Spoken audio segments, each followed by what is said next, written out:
आता वेळ झाली आहे आजच्या अर्थसंकल्पाच्या विश्लेषणाची। त्यासाठी आपण बघणार आहोत अर्थ बजेटचा या विशेष कार्यक्रमाचा संपादित भाग। अर्थसंकल्पामध्ये अपेक्षा होती पण बरंच बिहारबद्दल ऐकायला मिळालं, अपेक्षा होती आंध्र प्रदेशबद्दल सुद्धा ऐकायला मिळालं।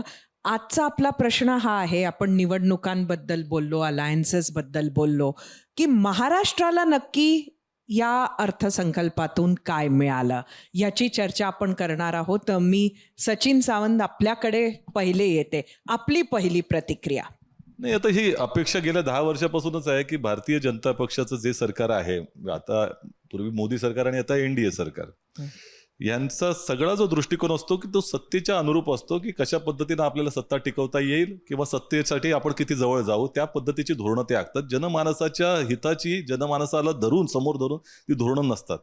त्यामुळे तुम्ही आजच्या बजेटमध्ये त्यांनी आपल्या ज्या काही या सरकारला कुबड्या लागलेल्या आहेत, त्या कुबड्यांची डागडुजी करण्याची काळजी त्यांनी घेतली।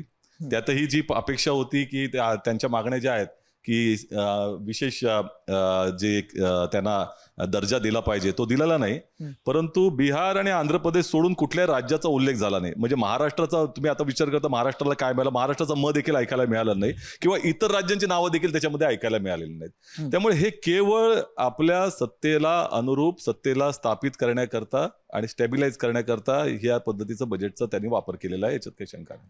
कुबड्यांची डागडुजी केली असं म्हणतात अतुलजी, काय म्हणाल? नाही, मुळामध्ये ज्यांनी 10 वर्ष अनेक कुबड्यांची सरकारं चालवली आणि त्या कुबड्यांच्या तांगड्या त्यांच्या एकामेकात जाऊन देशाचं भरपूर नुकसान केलं, त्यांनी प्रीपोल अलायन्सला कुबड्या म्हणावत हा सर्वात मोठा विनोद आहे, पहिला मुद्दा आहे। हे केंद्रीय अर्थसंकल्प आहे, हा काही प्रत्येक राज्याला काय मिळालंय, त्याच्यामध्ये कुठल्या योजना आहेत, शेवटी केंद्र सरकारच्या योजना संपूर्ण देशाकरता असतात। जसं एक योजना त्यांनी गेल्या वर्षी पण आणली होती, यावर्षीसुद्धा आणलेली आहे की 1.5 लाख कोटीपर्यंत इंटरेस्ट फ्री लोन राज्यांना त्यांचे इन्फ्रास्ट्रक्चर प्रोजेक्ट पूर्ण करण्याकरता त्या ठिकाणीची योजना आहे। आणि त्याच्यामुळे ज्यांनी कायम महाराष्ट्रावर अन्याय केला त्यांनी या संदर्भात बोलावं। शेवटी मोदी सरकारने किंवा भारतीय जनता पार्टीच्या सरकारने किंवा अगदी राष्ट्रीय लोकशाही आघाडी सरकारने मुंबईला मेट्रो कोणी दिली? ती मोदी सरकारने दिली। अटल सेतूला परमिशन कोणी दिली? ती मोदी सरकारने दिली। आणि त्यामुळे केंद्रीय अर्थसंकल्प आहे, महाराष्ट्राला भरपूर मिळालं आहे। ज्या इन्कम टॅक्सचा तुम्ही उल्लेख केलात ते टॅक्सपेअर महाराष्ट्रात सुद्धा आहेत, त्यामुळे ते महाराष्ट्राला लागूच आहे। आणि त्यामुळे मला असं वाटतं चर्चा बजेटवरची आहे, ती जर का राजकीय करायची असेल तर त्यात लोकांना काही इंटरेस्ट नाही आहे। खऱ्या अर्थाने अर्थसंकल्पावर आणि त्याच्या आकड्यांवर आणि अंमलबजावणीवर चर्चा केली तर ती अधिक योग्य होईल असं मला वाटतं। एकच फक्त की देशाचं बजेट आहे, काय हरकत नाही, त्यांनी म्हटलंय महाराष्ट्राचा उल्लेख नाही, त्याच्याबद्दल त्यांनी कारणं दिली। मग बिहार आणि आंध्रचा उल्लेख का आला, बाकीच्या राज्यांचा उल्लेख आला का नाही, हा प्रश्न अनुत्तरित आहे। नाही, असं आहे की आंबा म्हटलं की तुंबा म्हणायचं, तुंबा म्हटलं की आंबा म्हणायचं, अशी काँग्रेसवाल्यांची नीती आहे। आणि त्याच्यामुळे त्या दोन्ही राज्यांची मागण्या होत्या की आम्हाला स्पेशल स्टेटसचा दर्जा द्या, आता तो मान्य केला नाही, त्याच्यावर हे काही बोलणार नाहीत।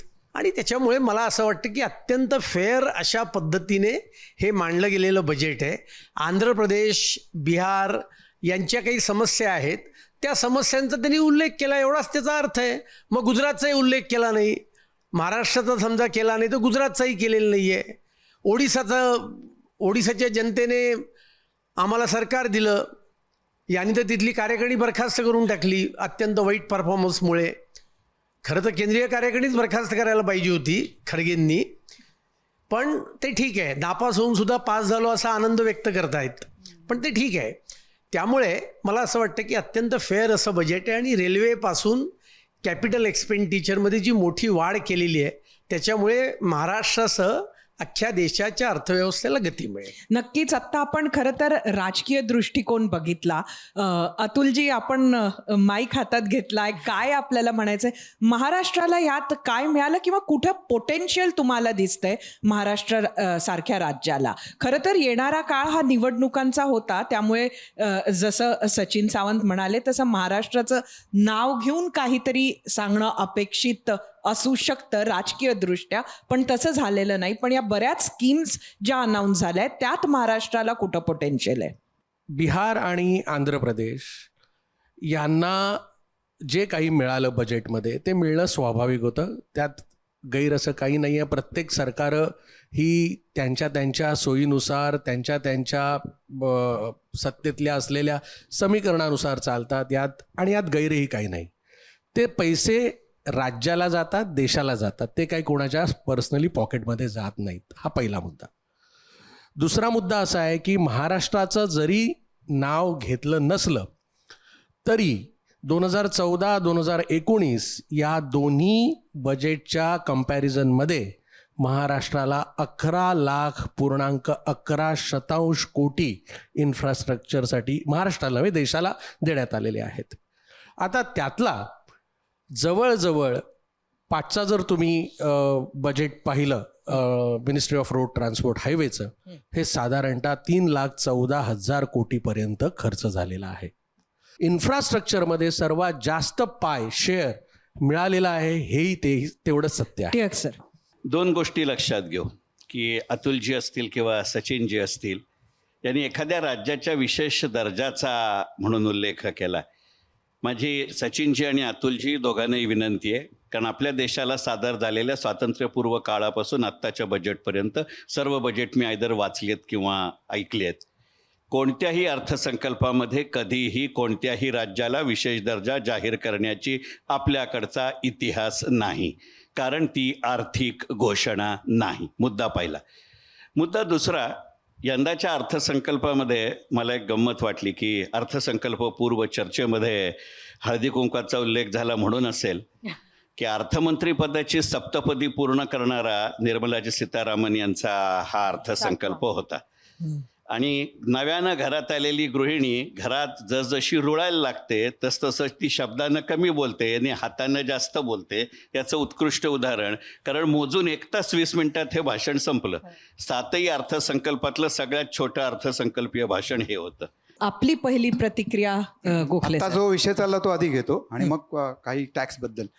मार्केट पडायचं मुख्य कारण म्हणजे मी आधी म्हटल्याप्रमाणे कॅपिटल गेनवर कुठलाही बदल झाला तरी एवढी सेन्सिटिव्हिटी आहे की 10वरनं 12.5% टॅक्स झालेला आहे.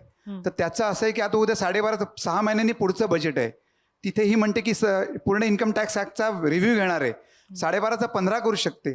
हा एक पायंडा पडू शकतो. हे एक सरकार इन्व्हेस्टरला, ते मी म्हटल्याप्रमाणे त्यांचा मूड ऑफ झाला असेल. शॉर्ट टर्म कॅपिटल गेन जिथे आजकाल गेले की आपण बघतो कोविड नंतर फार मोठ्या प्रमाणावर व्यवहार होत आहेत, तिथे 15% जो होता तो 20% झालेला आहे. तिथेही वाढ झालेली आहे. त्यामुळे हा पायंडा पडून जर कर रचना अशा पद्धतीने वाढत राहिली तर काय, अशा एक भीतीने हे कोसळलं असेल. परंतु गैसा सर म्हणाल्याप्रमाणे कदाचित 1-2 दिवसात हे पुन्हा रिस्टोर होईल. याचं कारण वित्तीय तूट प्रमाणात आहे, त्यामुळे निश्चितच बाजार त्याचं मूल्यांकन करेल. गैसा सर, याचा तुमच्या आमच्या आयुष्यावर काय परिणाम आहे? आयुष्यावर परिणाम 2 प्रकार होऊ शकेल की एक तर वित्तीय तूट जर का तुम्ही तो डिसिप्लिन ठेवला नाहीत तर तुमचे बाहेरचे जे गुंतवणूकदार आहेत त्यांचा तुमच्या इकॉनॉमीवरचा विश्वास उडतो आणि त्यामुळे ती व्हायची शक्यता असते. कोविडच्या काळानंतर, कोविडच्या काळाच्या आधी आपण 3.5% आम्ही वित्तीय तूट आणू असं एक सरकारने सगळ्यांनी सेल्फ ऍक्शन ठरवली होती. पण कोविडच्या काळात ते पैसे जास्त खर्च झाल्यामुळे तो अर्थात ती तूट वाढली होती. पण आता आपला एक one of very few countries की आपण ती वित्तीय तूट परत आपल्या आटोक्यात आणलेली आहे, 4.9. आणि त्याच्यामध्ये एक त्यांनी आणखीन पॉईंट सांगितला, खर्चापेक्षा सुद्धा त्यांनी डेट कमी करण्याचं सांगितलंय. डेट कमी केलं म्हणजे इंटरेस्ट कमी होईल. इंटरेस्ट कमी झाला की इंटरेस्ट रेट्स खालती येतील, गुंतवणूक जास्त होईल, म्हणजे उत्पादन परत वाढायची शक्यता आहे. तो हा मुख्य उद्देश आपल्या सर्वांच्या आयुष्यावर होणार आहे की इकॉनॉमी परत एकदा वेगवान, म्हणजे 8%, 10% आपण जो म्हणतोय ती वाढायची शक्यता आहे. नाही, वित्तीय तूट आटोक्यात ठेवण्याचा सर्वात मोठा परिणाम आपल्यासारख्या सर्वसामान्य लोकांच्या जीवनावर जो आहे तो महागाई कमी राहते. मोदी सरकारचं सर्वात मोठं वैशिष्ट्य गेल्या 10 वर्षाचं काय आहे तर त्यांनी महागाई कंट्रोलमध्ये ठेवली. म्हणजे युरोपमध्ये 40 वर्षात जेवढी महागाई नव्हती तेवढी महागाई होती. आणि या सर्व कालखंडामध्ये आपली महागाई ही आपण काबूत ठेवली. आज जी वित्तीय तूट 4.9% त्यांनी सांगितली आहे. वित्तीय तूट जेवढी कमी राहील तेवढी सरकारला कर्ज कमी घ्यावी लागते. भारतीय जनता पक्षाचे जे सरकार ज्या पद्धतीनं बजेट सांगतं त्याच्यामध्ये घोषणांचा सुकाळ असतो परंतु अंमलबजावणीचा दुष्काळ असतो, ही वस्तुस्थिती आहे. आता पहिली गोष्ट टिळक साहेब मगाशी म्हणाले, मला थोडंसं आश्चर्य वाटलं त्यांनी, की विशेष दर्जा एखाद्या राज्याला देणं ही आर्थिकच गोष्ट असते, कारण त्यांचा महसुली वाटा जो आहे तो त्यांना अधिक प्रमाणात दिला जातो त्या राज्यांना, ही वस्तुस्थिती आहे. एकच मला बोलू द्या ना त्याच्यावरती. त्यामुळे त्यांची मागणीच आहे की बिहारला किंवा आंध्र प्रदेशला अधिक दर्जा त्या ठिकाणी म्हणजे विशेष दर्जाच्या माध्यमातून अधिक पैसे मिळावेत इतर राज्यांच्या तुलनेमध्ये. त्यामुळे तो हा आर्थिकच निकषाचा भाग असतो. दुसरी गोष्ट अशी की फिस्कल डेफिसिट, वित्तीय तुटीच्या संदर्भामध्ये तुम्ही जर पाहिलं तर गेल्या अनेक वर्षांचं जे भारतीय जनता पक्ष म्हणजे मोदी सरकारचं जे काही बजेट आलेलं आहे त्यांनी जे टार्गेट दिलं ते कधीही पूर्ण झालेलं नाही, ही वस्तुस्थिती आहे. तुम्हीच लक्षात घ्या, गेल्याच बजेटमध्ये सांगितलं होतं की मोबाईलचं उत्पादन फार मोठ्या प्रमाणामध्ये आम्ही वाढवण्यासाठी प्रयत्न करत आहोत. लक्षात घ्या, आताच्या परिस्थितीमध्ये मोबाईलच्या वरती तुमची कस्टम ड्युटी तुम्ही कमी करून टाकली, म्हणजे इम्पोर्ट तुम्हाला वाढवायचं आहे. तुम्हाला गेल्या 10 वर्षांमध्ये आपण पाहिलं असं स्किल इंडिया, स्टँडअप इंडिया, ही इंडिया, बस इंडिया, वर म्हणजे उबरा इंडिया, खाली इंडिया सगळं पाहिलं, मेक इन इंडिया पाहिलं. ह्याचे जे टार्गेट तुम्ही जर पाहिले तर त्या टार्गेटच्या अनुषंगानं त्यांनी काय केलं. आता हे म्हणत होते अंमलबजावणी केली.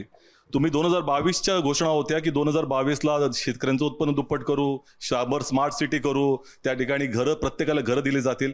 कुठलीही गोष्ट झालेली नाही.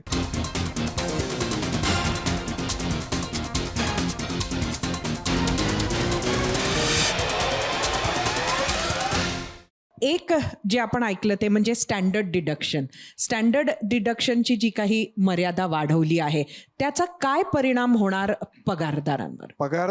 प्रत्येक पगारदार जो नोकर मंडळी आहेत आणि निवृत्ती वेतन असलेली अशा दोघांना 75,000 स्टँडर्ड डिडक्शन मिळेल. म्हणजे त्यांच्या उत्पन्नात 75,000 वजा केले जातील. आता किती मिळत होतं? आधी 50,000 होतं, 25,000 रुपयांनी ही मर्यादा वाढलेली आहे. तर मला वाटतं आपण आधीच्या सत्रात जे म्हटलं की जर टॅक्स कलेक्शन वाढलं असेल, निवडून तुम्ही पुन्हा दिलं असेल तर करदाता माझा लाडका असं म्हणून त्याला काहीतरी द्या. तर ते ह्या मला वाटतं त्यांनी आपलं ऐकलं असावं आणि मंत्री महोदयाने आपल्याला नक्कीच त्याचा सर्वसामान्य पगारदार मंडळींना फायदा करून दिलाय. एक आत्ता ह्याच्या बाबतीत महत्त्वाचा मुद्दा लक्षात घेतला पाहिजे की विशेषतः आपण जुनी कर प्रणाली आणि नवीन कर प्रणाली अशी चर्चा करणार असू तर मुळात एक राजकीय अपेक्षा अशी होती की जर मोदी सरकारला आत्ताच्या लोकसभेच्या निवडणुकांमध्ये त्यांच्या अपेक्षेनुसार बहुमत मिळालं असतं तर कदाचित यंदाच्या अर्थसंकल्पामध्येच जुन्या कर प्रणालीचं विसर्जन होईल. तसं झालेलं नाही. पण जर आपण संपूर्ण ते सव्वा तासाचं जे भाषण आहे त्याच्यात जर ऐकलं तर अत्यंत उघड आहे की मगाशी संजीव गोखले सर म्हणले त्याचं की ते 6 महिने हे गाजर आहे. कदाचित आत्ता 31 जुलै अत्यंत जवळ आहे आणि ती इन्कम टॅक्स रिटर्न भरण्याची शेवटची तारीख असते. त्यामुळे निष्कारण मनामध्ये त्याचा गोंधळ व्हायला नको म्हणून आत्ता ती घोषणा टाळली असेल. आणि तसंही यंदाच्या अर्थसंकल्पाला जर विचार करायचा झाला तर त्याच्या इम्प्लिमेंटेशनच्या दृष्टीने अत्यंत मर्यादित काळ आहे आणि म्हणून त्याची घोषणा झाली नसेल. पण आता एक गोष्ट नक्की आहे की येणाऱ्या काळामध्ये कोणत्याही पद्धतीमध्ये जुन्या पद्धतीच्या कर प्रणालीकडे आपण जात नाही हे सरकारनं स्पष्ट केलंय. नक्कीच. त्यामुळे हे मला वाटतं आपल्या सर्वच श्रोत्यांसाठी अत्यंत महत्त्वाचं आपण सांगितलं.